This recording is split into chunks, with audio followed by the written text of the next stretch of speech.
So hi guys, this is Sabi. Last we saw about lime plastering workshops and how we use lime in different manners and what are all the different techniques of plastering. And today we're going to see about rocket stove and mud oven. So we've made a completely mud structures here. So these doesn't have any reinforcement. So what we've done here is we went around the local villages in Kalvarayan Hills and studied their stoves, traditional stoves which they have, and figure out what are all the drawbacks they have and what are all the difficulties they face. Like the ladies, generally ladies, when they're cooking, there is so much smoke coming out, they need firewood, they can't source so much firewood. Like during rainy seasons, their firewood is gone, so the heat is directly hitting them. So we had to like figure out and design and come up with something which is more practical and very easy to use. And generally we have this notion, no, whatever is made with mud is layman's local material, but here we've tried to address that and come up with a stove which is so efficient and it is so functional that it is so easy to use by anybody.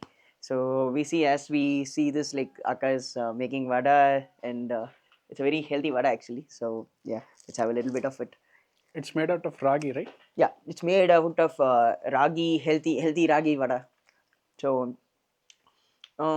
what how this whole thing works is convection. So convection is a term where heat transfer is happening through gaseous medium.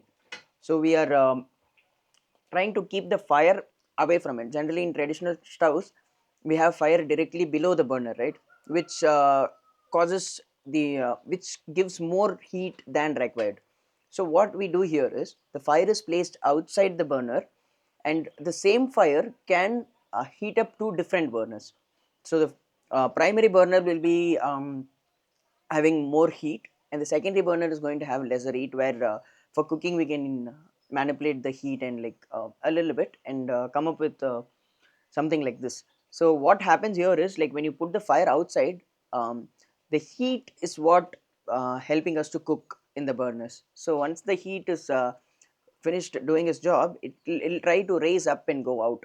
So what it'll do is it'll come up and travel through the chimney, and even in the chimney we'll have some kind of funneling effect where it will suck out the smoke. So even though the hot smoke tries to raise up, when we try to funnel out the smoke, it is much more efficient. So when you try to funnel this out, there is a vacuum created under the burner, which again sucks in the heat generated from the fire which is outside.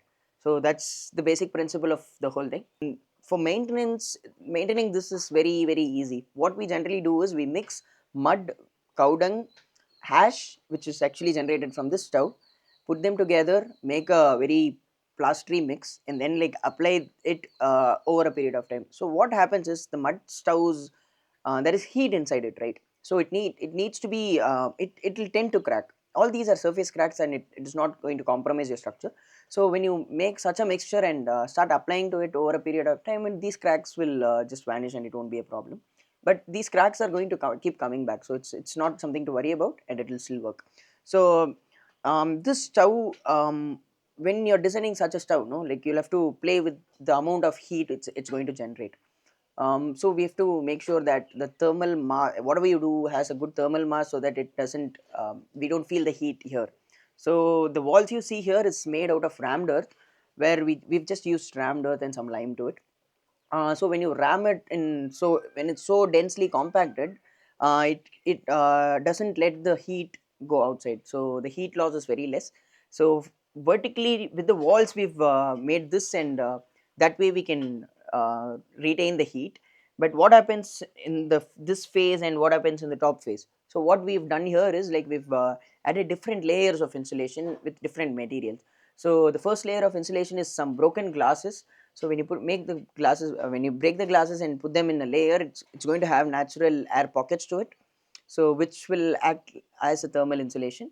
And over top of it we put some river sand and then some fire bricks. So these fire bricks are going to be so insulative that the fire can directly go on top of it, but still we put them, and the fire is kept outside, so that becomes an insulation to itself.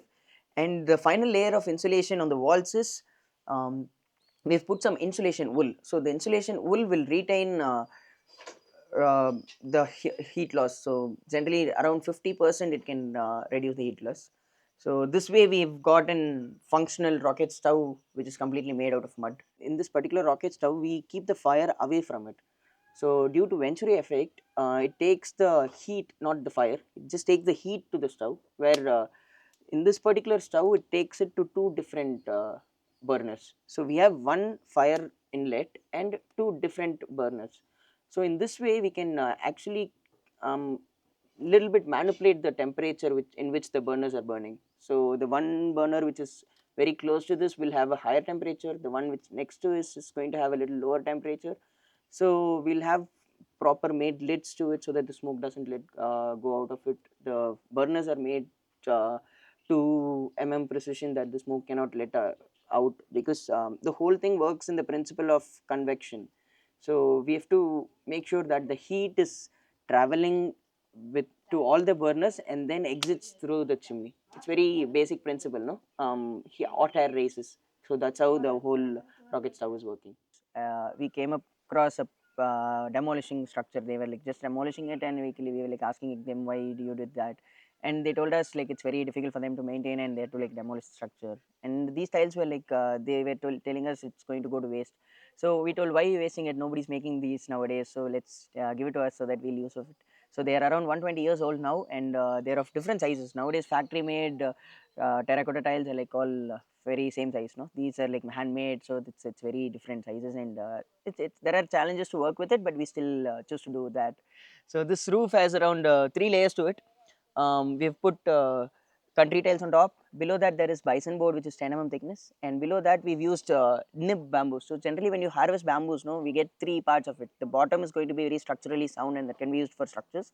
The middle part we use it to split them, like that's the bamboos which is splittable because it's very easy to do that.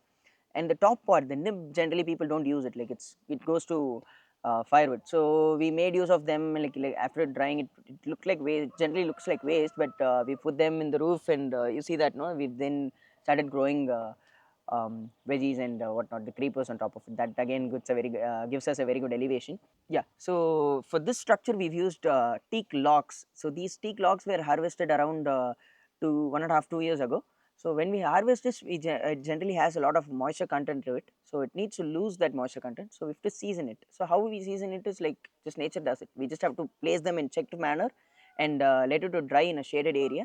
And over a period of time, the moisture content reduces, and we put them in checked pattern because the airflow needs to be very even. That it dries out evenly. So as well as when you place them in a checked pattern, weight of one teak log to the other doesn't allow it to bend or crack easily. So after it's completely seasoned, we take them out and remove the skin. And after removing the skin, we have to give them a cashew shell coating. So this is an addition added protection to them. And what detail we've done here is like it just sitting on the soil directly. So but generally when you put wood to soil, it tends to deteriorate, right? So termites tend to eat them, or moisture tends to get to them. So what we've done is we've burnt the first 3 feet layer with 3 feet of the wood which has gone inside the soil, and it's completely charred. So this 3 feet which we have charred, no, that will make sure that the termites cannot penetrate inside and eat this actual wood, the teak wood. And apart from that, the water, it also acts like a water barrier.